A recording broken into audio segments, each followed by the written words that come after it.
Good day everyone. Today we will solve problem 6.11 regarding lesson 8 which focuses on the moment equation using singularity function and beam deflection by the double integration method. Now, let's start by first reading the problem and let me share my screen.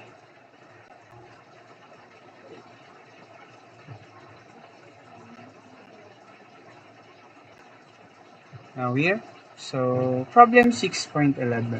Two concentrated loads are placed symmetrically on the simply supported beam.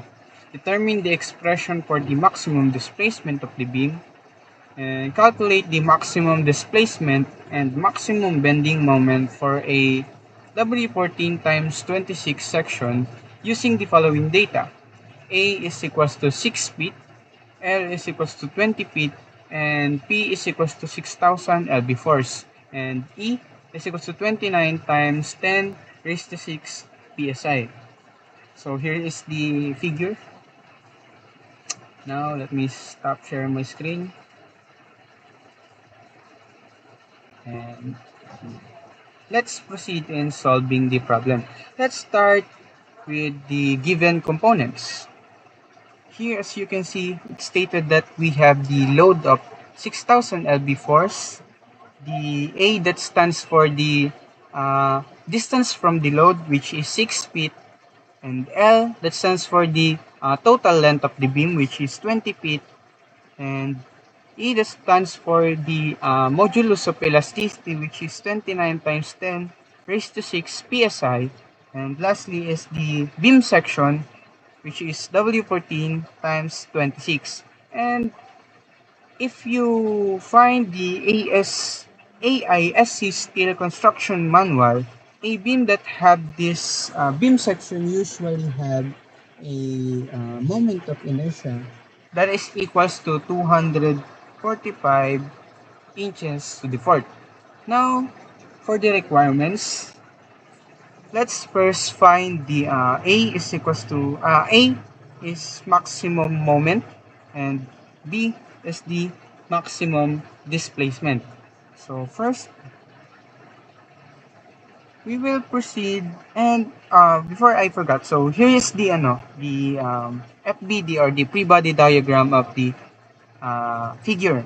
So dahil po ito ay isang beam na nasa pin at roller, meron po itong horizontal at vertical reaction force sa point A at meron naman itong vertical function, vertical reaction force sa B.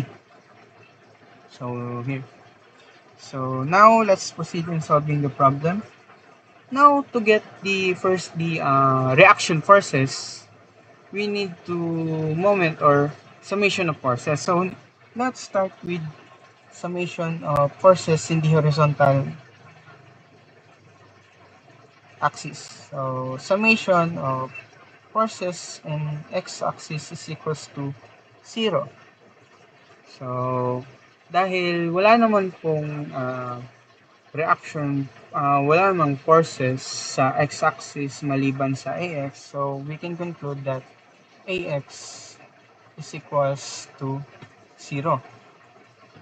Yan, so to get naman po the reaction force first sa by or si vertical reaction sa B, we will have a moment equation at exactly point A. So summation of moment, wait, ang problema ng aking ballpen. Moment at A is equals to 0. So here. So P, wait. So counterclockwise is equals to clockwise. So let's start with P times A. P times A plus P papunta dito sa X is total length, no. Total length minus A, which is P times L minus A, is equals to the vertical reaction, which is By, times the overall length of the beam, which is 20 feet. So now if we substitute the distance of from the load and the total length, we will get P times 6 feet plus P times 20 minus 6, 20 minus 6 is equals to By times 20. Now if we solve this by using the P as equals to 6,000 times 6 feet plus 6,000 times 20 minus 6 is equals to By times 20. We'll get that By is equals to, typing in the calculator, is equals to 6,000 lbf force. Now that we're done finding the reaction force and the component By, we will now find the vertical forces in the point A by summation of forces in the y-axis. So y is equals to 0. So here we have taas is positive. Oh wait, labo yung camera ko. So Ay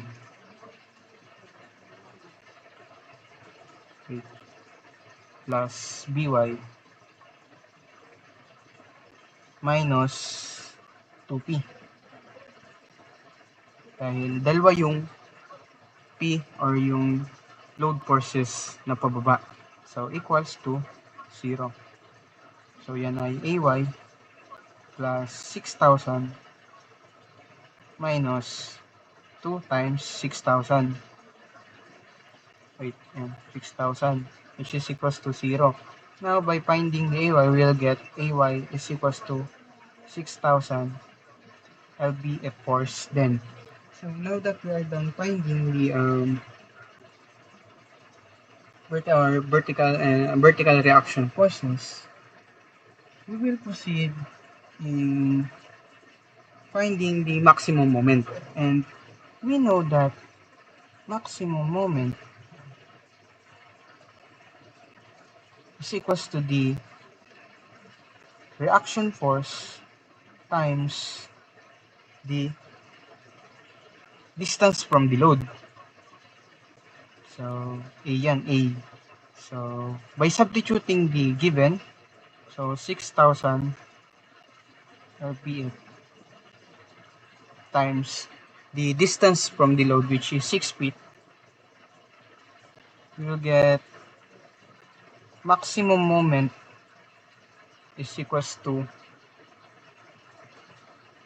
6,000 times 6, 36,000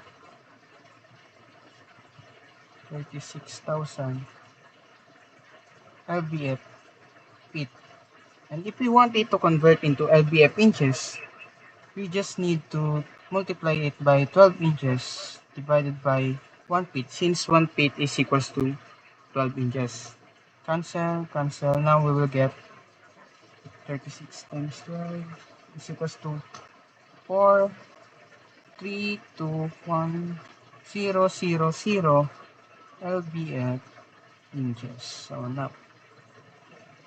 So nakuha na natin yung first requirement. Now proceeding to the maximum displacement.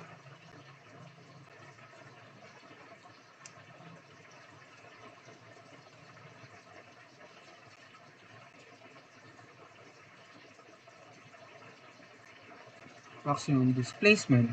So by using the general formula of Euler, which is E times I,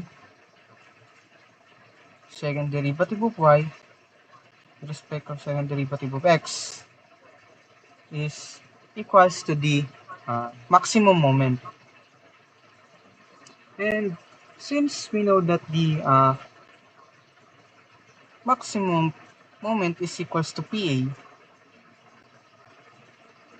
we will get the equation or formula E I d squared y dx squared is equals to PA. Now for the first integration, we integrate both sides. Ayan. So dx. So by integrating both sides, we will get. So first for the left side, so by integrating this, we can get the formula E times I is equals to dy over dx.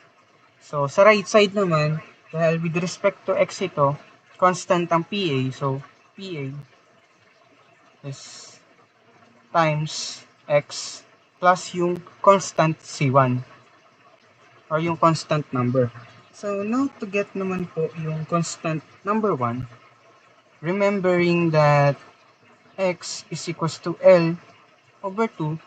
L over 2 kasi we know that the maximum deflection or maximum displacement exactly happen at the center of the beam. So by substituting x is equals to L over 2 and equating it to 0, we will get 0 is equals to PA L over 2 plus C1. So by this, by transposing it, we can get the negative PAL divided by 2.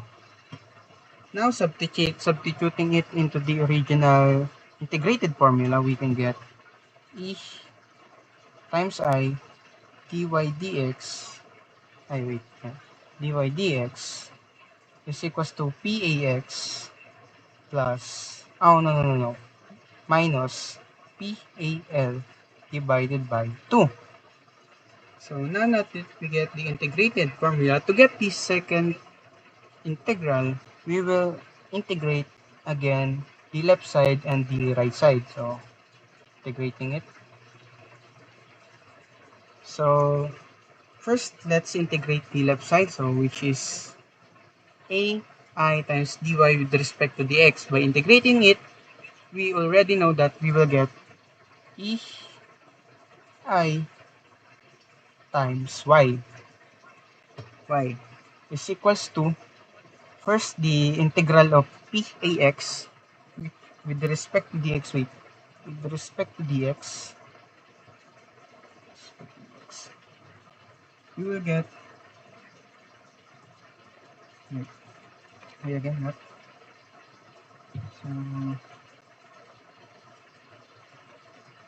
again. So we will get, sorry for the interruption, so we will get PAX squared divided by 2. So for the PAL, we will get,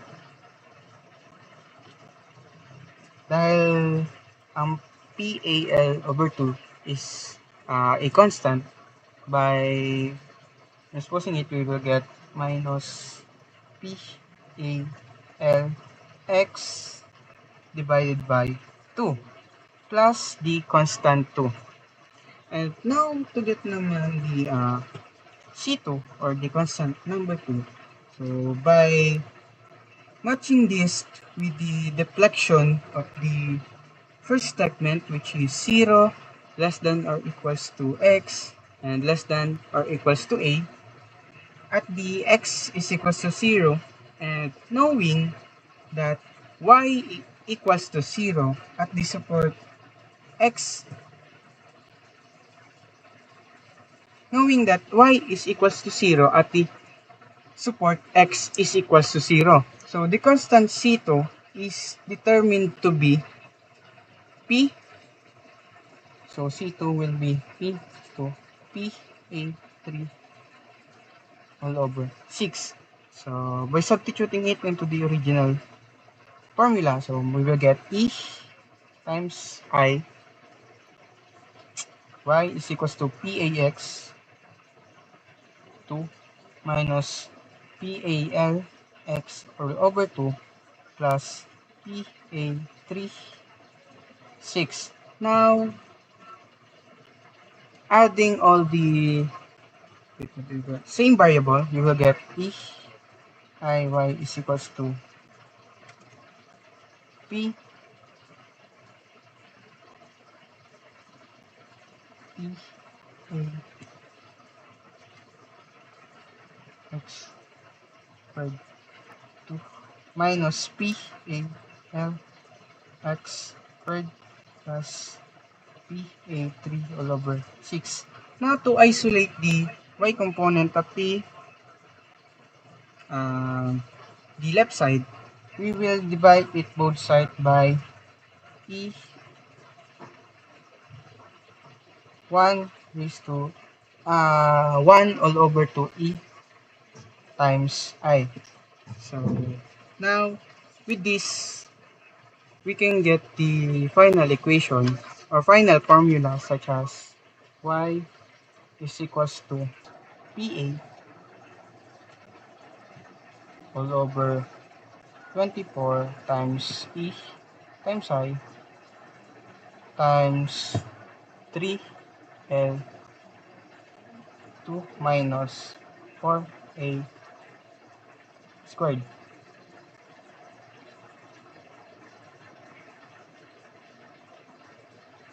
So yan.